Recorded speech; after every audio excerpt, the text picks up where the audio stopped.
Assalomu alaykum hurmatli do'stlar. Odat bo'lib qoldi. Yo'lda bir joyga ketayotganda dardimni aytib olamanda. Fikrlarimda, dardim demaydi, fikrlarimni aytib olamanda. Buni matnga tushirib boshqa. Ammo bu yozib olayotganlarimizni ham qachondir montaj qilib efirga berishni o'ylayapmiz. Xo'p, bugun nima haqida gapirmoqchiman? Alif Avlatli degan bir faylasuf, olim ayol o'tgan. Turkiyadan yaqinda o'tgan yil olamdan o'tdilar. U kishini ayrim fikrlari bilan ko'p, ya'ni bir narsani otini to'g'ri qo'yish kerak bo'ladi. Ya'ni bir narsani otini to'g'ri qo'ysangiz qolgani to'g'ri bo'ladi. Alif Avlatli Turkiyadagi eng yuksak unvon, masalan bizda xalq nima qahramoni beradi, O'zbekiston qahramoni. Bu yerda ham shunday bor. Alif Avlatli sahnaga chiqdi va dediki, men hijrat qildim dedi. Oyoqlarim bilan emas dedi, aqlim bilan dedi, hijrat qildim dedi. Qayerdan qayerga hijrat qildim deganda o'sha unvonni olayotgan paytda dediki, ma'rifat qutbidan marhamat qutbiga dedi hijrat qilyapman dedi. Ma'rifatdan marhamatga. Bitta tarozi haqida gapiriladi. Yagona tarozi qonunlarni tashkil qilayotgan harflar ketma-ketligidan iborat bo'lish kerak emas deydi. Ana shu Alif Avlatli ta'kidlagan marhamat qutbi qonunlardan tashqarida qadimiy bir qanaqadir qadriyatlarga asoslangan bir sistema haqida gapiradi. U ikkalasini o'rtasida haqiqatni izlayotgan bir ziyoli muhojirman men deydi. Butun umr shunday yashadim deydi. O'sha Stalinning lagerlarida chirigan mahbuslarni eslang. U yerda Shalzinitsevning bir gapi bor, o'liklar vazifaga chorlamoqda. Millionlab o'liklar har kuni, har bittasi vazifangni bajar. Dunyoda bo'layotgan ishlarni bilishi kerak. Dunyodagilar, dunyo yoki vazifangni bajar. Nafrat va zulm jahannamga aylantirgan chuqurlarda nobud bo'lganlarning hech bo'lmasa inson ekanligini tez yordam mashinasini o'tkazib yubordik. Ularning hech bo'lmasa inson bo'lganligini qayd etilishini, yozib qo'yilishini, eslarda qolishini ta'minla, vazifangni bajar. Alif Avlatli ham xuddi shunday vazifasini bajarishga urinadi. Bu gaplarni aytayotganda qo'llari titraydi, ovozlari qaltiraydi, dudoqlari qaltiraydi, lablari. Deydiki, hamma narsani biz qonunlarning insofiga tashlab qo'ya olmaymiz. Shunday narsalar bor, qonunni insofiga tashlab qo'yib bo'lmaydigan narsalar bor. Masalan, deydi, Gitlerning Germaniyasi qonunlarga juda mos edi. Stalinning Rossiyasi qonunlarga juda mos edi. Yoki Asadning Suriyasi juda qonuniy edi. Qonun har doim ham yomonlikni to'xtatib qola olmaydi. Ba'zan yomonlikka niqob bo'lishi mumkin. Har doim to'xtatib qola olmaydi, ammo niqob bo'lib berishi mumkin. Mana biz dindan, an'analardan, qadimiy urf-odatlardan mahrum qilingan jamiyatlarni bilamiz. O'qiganmiz, eshitganmiz, kuzatganmiz. Yagona o'lchovlari nimadan iborat? Qonunlardan iborat. Yagona o'lchovlari qonunlardan iborat bo'lgan bir nima? Sivilizatsiyalar. Ular ham biz aytayotgan ashraful maxluqotga munosib bo'la olmaydi. Qancha rivojlansa rivojlansin, qonunlari qancha zo'r ishlasa ishlasin. Avropa madaniyati nimani va'da qilgandi? 10-asrdan keyin 12-asrgacha Avropa ziyoli qatlami nimaga kelishgandi?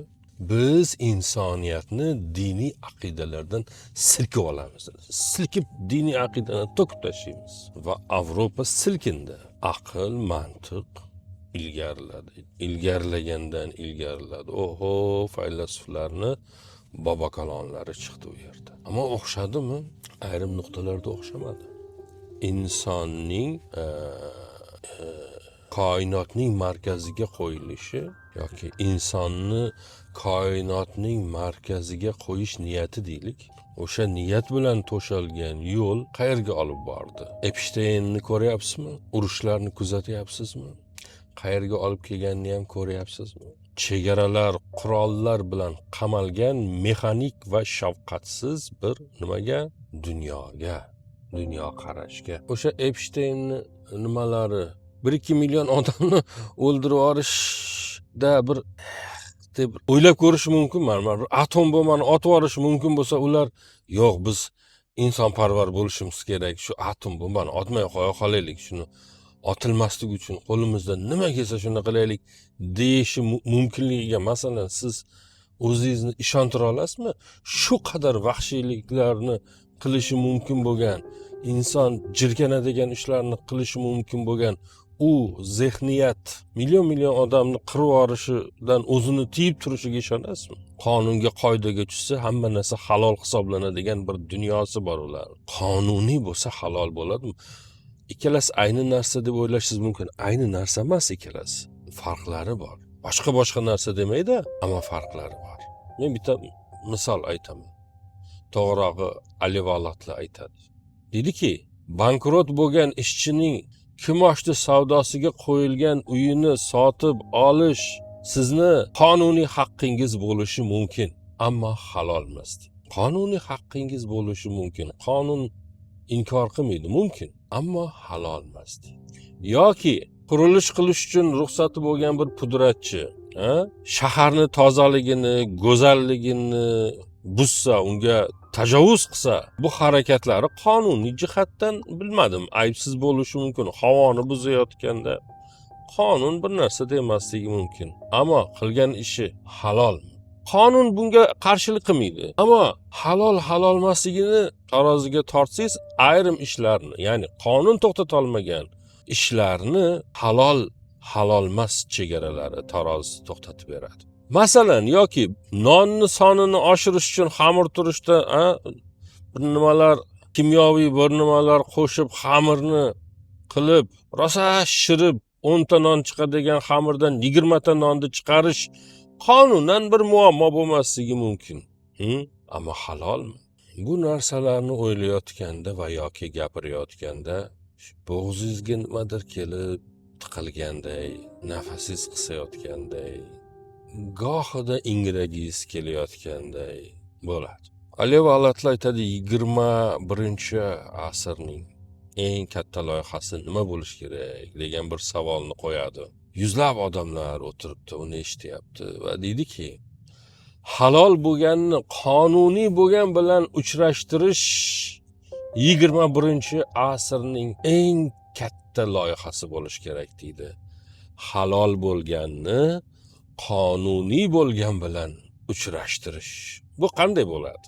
Va deydiki, halollashish sud zalida g'alaba qozonishdan ustun bo'lishi kerak deydi. Sudda yutib chiqishdan ko'ra halollashish oldinda turish kerak, bu juda muhim deydi. Chunki har qanday qonuniy haq halol bo'lmagani uchun halollashish muhimdir deydi. Va eng mukammal boshqaruv tizimi yoki bilmadim bir iqtisodiy yuksalishlar amalga oshsin, go'zal bir tizim bo'lsin, nima bo'lsa bo'lsin, ya'ni farqi yo'q, eng ideal deb bilinadigan o'sha bilmadim bir madaniyat, bir sivilizatsiya, sevgi va nafs tarbiyasi bo'lmasdan boya aytganimiz tizimlari naqadar mukammal bo'lsin, iqtisodi naqadar zo'r bo'lmasin, sevgi, nafs, marhamat kabi tarbiya sistemlari bo'lmasa, ma'naviy quvvati tugaydi. Ma'naviy quvvati tugagan har qanday sivilizatsiya tamom bo'ladi. Uni hech kim qutqarib qola olmaydi. Na Birlashgan Millatlar nizomlari, na Helsinki deklaratsiyasi, va na inson huquqlari bo'yicha o'sha Yevropa sudi, uning qonunchiligi, va na eng yuqori texnologiyalar bilan qilingan qurol yaroqlar, bombalar, raketalar, bularning birortasi ma'nan inqirozga uchragan sivilizatsiyalarni qutqarib qololmaydi. Ya'ni qonunlar sizni himoya qilishi mumkin. Qonunlar sizni haqli chiqarishi ham mumkin. Qonunlar sizni oqlashi ham mumkin. Ammo bu qonunlar vijdonni tozalamaydi. Halollik vijdonning ishi. O'shaning uchun qonunlar bilan vijdon uchrasin degan bir loyiha bu asrning, ya'ni halollik uchrasin qonunlar bilan degan loyiha eng asosiy loyiha, g'oya bo'lishi kerak. Menga nima bundan desiz, savol bering o'zingizga. Masalan, bugun qilgan ishlaringizdan qaysi biri qonuniy ammo halol emas? Qonunda muammo yo'q, ammo halol emas.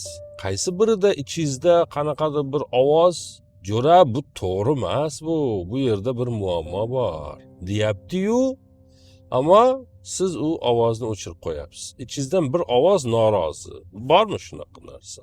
Diqqat qilishimiz kerak. Qanday ajrataman buni desiz, shu diqqat qilinish kerak bo'lgan narsa qonun tashqaridan keladi, halollik ichkaridan chiqadi.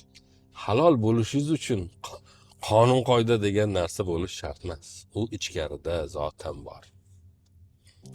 Mana shunaqa do'stlar, halollikda ko'ngil masalasi bor-da, insonni inson qilib turgan nima bor? Ko'ngil bilan qabul qilinadi. Qonunlar o'zgaradi, ammo halollar o'zgarmaydi. Shuning uchun Ali Balatli aytadiki, muhojir bo'lgin. Ammo faqat oyoq bilan emas, jo'ra, aqling bilan ham muhojir bo'lgin. Boshqa bir tushunchalar, qarashlar, hijrat qil. Qayerga? O'sha qonunning, bilmadim, shinam tuproqlaridan halollikning mashaqqatli nimalariga, tog' toshlariga hijrat qil deydi. Va deydiki, qiyinmi? Albatta qiyin. Juda qiyinmi? Judayam qiyin. Ammo boshqa yo'l yo'q. Qonunan haqli ammo halol bo'lmagan bitta hayot. Hayotmi? Rozimisiz bunga? Bular hammasi o'ylab ko'rishimiz uchun, fikr qilishimiz uchun. Aziz boshingiz omon, yo'llaringiz ravon, yaratganning doimo panohida bo'ling. Assalomu alaykum va rahmatullohi va barakatuh.